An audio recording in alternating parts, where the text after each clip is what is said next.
Hey there, what's up internet? My name is BlackLightAttack, and it's been a while, hasn't it?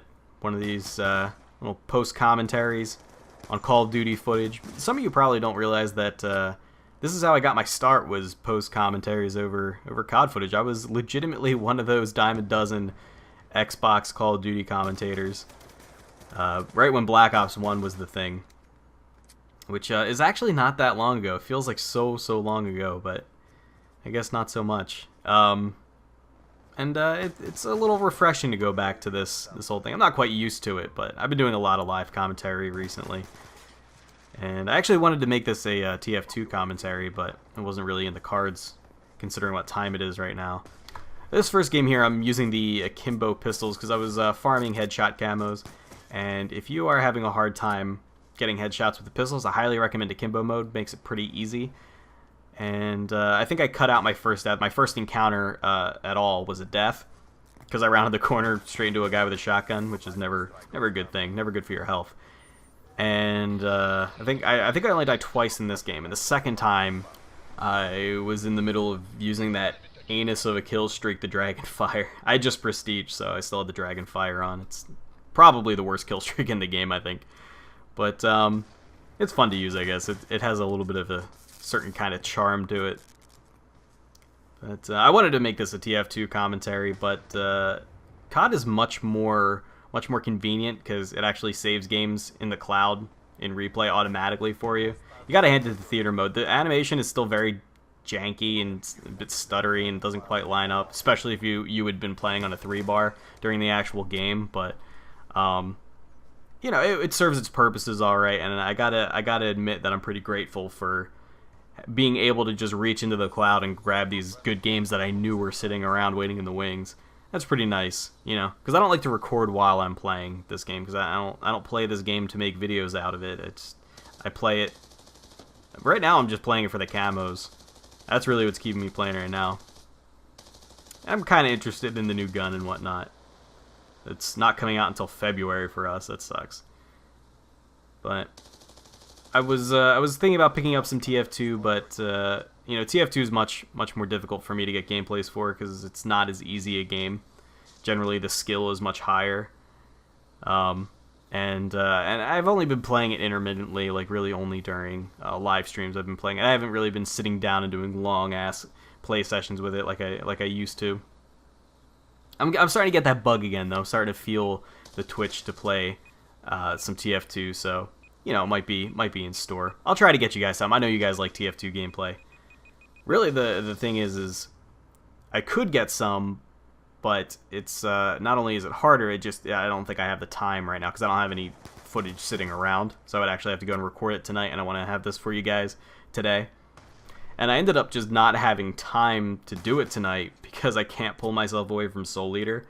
It's a really good show. I'm really enjoying that show a lot.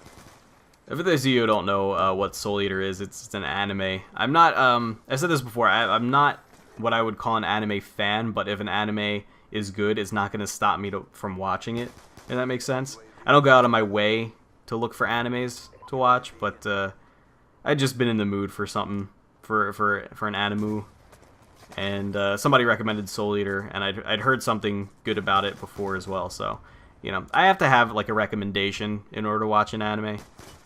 It's like some of my favorite shows of all time are animes. Cowboy Bebop and Gurren Lagann and Full Metal Alchemist, all really amazing shows.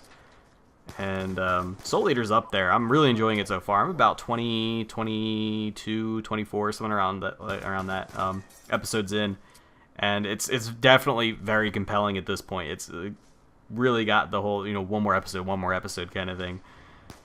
And the characters are very compelling and unique. They all are kind of tropey, like they're all like a little cliched in their own aspects. They seem to be based on cliches, but they all have these really original twists that I really love that make them unique and compelling, and just a really good show. Really, I highly recommend it to anybody who's into it. I guess I would describe it as it's a fight anime. It's I'd be kidding myself if I said it was anything else. And by that I mean the subgenre of anime where everybody is fighting with supernatural powers, and the goal is to get stronger, and you always run into this super hyper bad guy who can't be defeated, will never defeat him. Oh, look, we defeated him. One of those sort of things. Dragon Ball Z, Naruto, those kind of things. It's kind of in the same subgenre, but it just has such amazing style. Something about the art style, the facial expressions that the animator pulls off, the animators, I should say, pull off.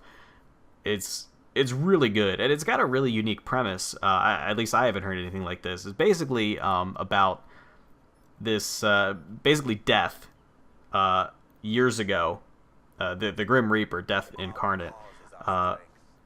I think it's supposed to take place like hundreds of years ago. Defeated this guy called the Demon God. He was a god of basically pure evil and insanity, and he defeated him. And to ensure that a new one would not be born, because he was born of a relatively regular human being. He founded an academy to train students to combat this. And the way that the Demon God became the Demon God in the first place was he consumed human souls, which tainted his own, to the point that he became the Demon God. The murder and consumption of souls is a fairly common thing in this world, executed by evil people, and as they do it, it warps their soul into something more demon-like, something more horrible. And the job of these students is to collect those souls, because all of them have the potential to become the next Demon God. And it's generally minor murderers or things like that. Actually, some of them are pretty major murders. I think the first person you see them kill is actually Jack the Ripper. They have a lot of Western literature references in there. There's like not even literature. Jack the Ripper is actually was a real person. But like a lot of like Western media sort of stuff. So like Jack the Ripper, there's a character based on Frankenstein, etc. And what's really unique about the premise is the students will do their fighting in pairs. There's the Meister, who actually does the fighting, and there's the weapon, which is humans who have the ability to transform into weapons. And obviously they have superpowers, and it's way more effective than using a regular old weapon, etc., etc. And weapons all dream of becoming a Death Scythe, which is a weapon to be used by Death himself. And even if they're not necessarily a scythe. Now, the main character does become a scythe. When he transforms into a scythe. And each person has their... each weapon has a specific weapon that they change into. And it's just really interesting stuff. It's about as wacky as it sounds, and it definitely doesn't take itself too seriously. There are very many serious moments, but there are just as many really goofy moments. And they'll just randomly throw these bits of like comic relief in the middle of a really intense moment that's just all the funnier because of when it's taking place. And I have to say, like, a lot of anime, when it makes attempts at humor, it's really awful. Like, a lot of it. But this is a legitimately funny show when it tries to be funny. I have no idea how that guy a second ago didn't just kill me. I only saw him on theater mode, but I don't think I must have not seen him when he flashed by my screen when I was actually playing the game. But, well, I don't know. When Soul Eater wants to be funny, it is actually really funny. And the uniqueness of each character is really what makes the show for me. They're all relatively in depth. There are very few just like side characters. They have a pretty wide cast of characters, but I feel like I'm familiar with all of them because they all have some sort of deep backstory that's explored early on. And just these twists to characters, there's very rarely anybody who's like cut and dry good or evil. I mean, obviously you have the good side and the bad side, and it is very blatant who's on which side. But the characters are very gray. They're not black and white. They just have a lot of very unique traits that you wouldn't normally see in their roles. So like you have a character who's definitely a good guy, but he's absolutely out of his mind. He's a total sadist. He's fucked up in the head beyond all repair. And then you have two of the bad guys, two of the like pretty prevalent antagonists who I really feel bad for, who are very pitiable, very sympathetic characters. And that just makes the show so enjoyable to me. So if you're open to anime, I know a lot of people just sort of shut themselves off and say, nope, I don't like anime at all in any form. That's fine if you don't like it. But if you do, then I would highly recommend giving Soul Eater a shot. Pick up the sub if you can, because the English voice actors suck in the dub. And I think I forgot to mention it, but this was actually a perfect free-for-all that I almost screwed up at the end there by trying to place that sentry. But anyway, thanks for watching, guys. I'll see you.